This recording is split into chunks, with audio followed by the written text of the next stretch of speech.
2 years ago this week, hundreds took to London streets in the worst riots the capital has seen in modern times. Buildings were set alight, businesses destroyed, and dozens of Londoners made homeless. In the wake of the Troubles, a panel was set up to look at what lessons could be learned. But 2 years on, and the MP for one of the worst affected areas claims that little has changed. We'll hear from him and get the government's response in just a moment. But first, Tara Welsh has been speaking to some who witnessed the unrest and one man who took part. From above and from the streets, the world looked on as looting, arson and violence swept through London. More than 3,000 people were brought before the courts. Many went to prison. Halim was one of them. He served 3 months for stealing from a shop near his home in Hackney, so you might be surprised to hear he has no regrets. We just thought, well, if everyone's going into the shops and taking whatever they want, we'll just go take whatever we want, in a way, do you know what I mean? It only seemed fair at the time. Obviously it's wrong, but when you're in that state of mind, at that time you don't really think like that too much. But if you believe in something, why not carry a placard? Why steal from innocent people's shops? I believe like it was just a way to get our voice heard. We had to do something really drastic. And you know what, to be honest with you, it weren't really much of a robbery thing. It was more like a just destroying thing, like just going around destroying shops, if you understand what I mean. Mostly anyway.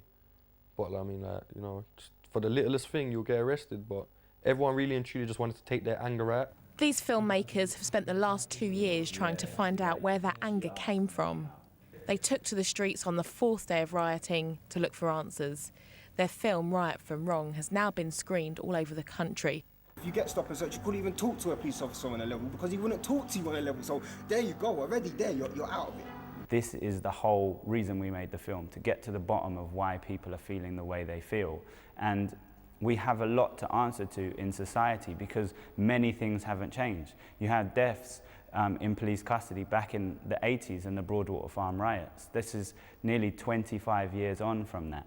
It could happen again because in their eyes, in my eyes, not much has changed for the people. Cuts are still happening, new cuts every day.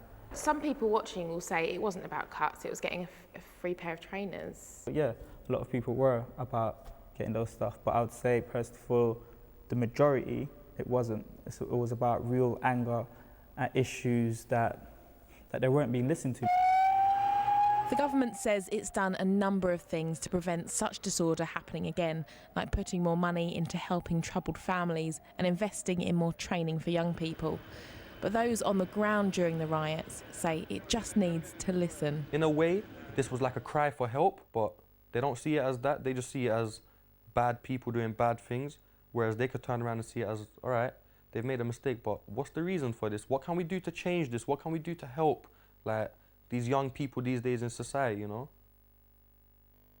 Well, listening to that is the MP for Tottenham, David Lammy, and Simon Marcus, who was on the Riots, Communities and Victims panel, who's also standing as the Conservatives' parliamentary candidate for Hampstead and Kilburn. Welcome to both of you. Thank you for coming in. Simon Marcus, we heard that young man there. He's been punished for what he did, but still, in retrospect, believes it was the only way to have his voice heard. How does a panel and the government deal with that? Well, we toured the country and we spoke to many thousands of people, many young people, and heard a lot of anger, a lot of frustration, both from young people like this and also from the victims of the riots. People who had their businesses destroyed, had their homes destroyed, and they were perhaps less sympathetic than some would be with the views we've heard. But I think the most important thing is to deal with the problems, and that's about creating jobs, getting the economy moving again. Do you have any sympathy for the views expressed in that report? I always have sympathy for people who feel angry, they feel unheard. I spent 5 years working in Tottenham, sometimes with David, who gave us a lot of help there at the charity I co-founded. So yes, you have to listen to people, but you also have to say there's right and there's wrong, and when you do wrong, you get punished. David Lammy, what do you think? Look, the truth is, we had an inquiry. Simon was on it. They went around the country, they sat in community halls and town halls, they talked to people, they came up with 65 recommendations.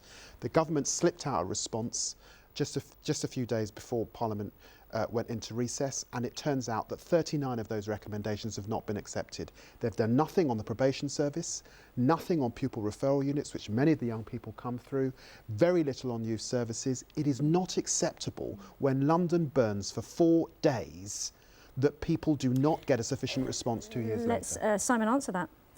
Well, we feel very much that not only after the riots, but for more than 5 years before the riots, we were addressing what we see as the root causes of this, which is a culture of dependency, not enough jobs. Youth unemployment was over 900,000 long before. It's got worse. Simon, unemployment in London bulk of it was there, for these young people has got worse. The structural problems were there long before 2010. I think you have to take responsibility for that, David. 55% of young black youth in London are unemployed.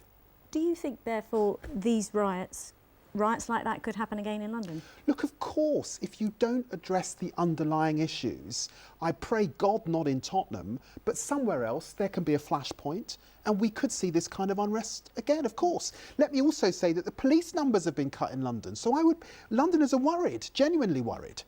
In which case, Simon, do you think that the panel has failed in getting to those root causes and addressing them, or the government for not acting on them?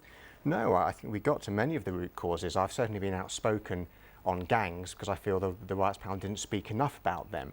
But what the Riots panel also said is that sometimes if the money isn't there, you can't apply all the solutions. We felt our report was comprehensive. The government was very clear. They supported the vast majority of our recommendations. Hopefully, as the economy improves, we can then start to action almost all of what the panel suggested. Do you think there should have been a young person on the panel? Do you think David Lammy should have been on the panel? Well, I would have welcomed David on the panel. I think the important thing was that we listened to thousands and thousands of young people. But really, you have to listen to everybody's views. There was the victims panel as well.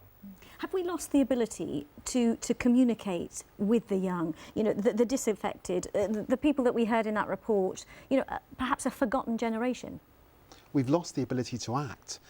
We listened, they did the listening. Now the time is for action, and I think people will be very disillusioned that 2 years on, so little is happening. OK, to you both, many thanks indeed. We must leave it there. David Lammy, Simon Marcus, thank you. Next, the capital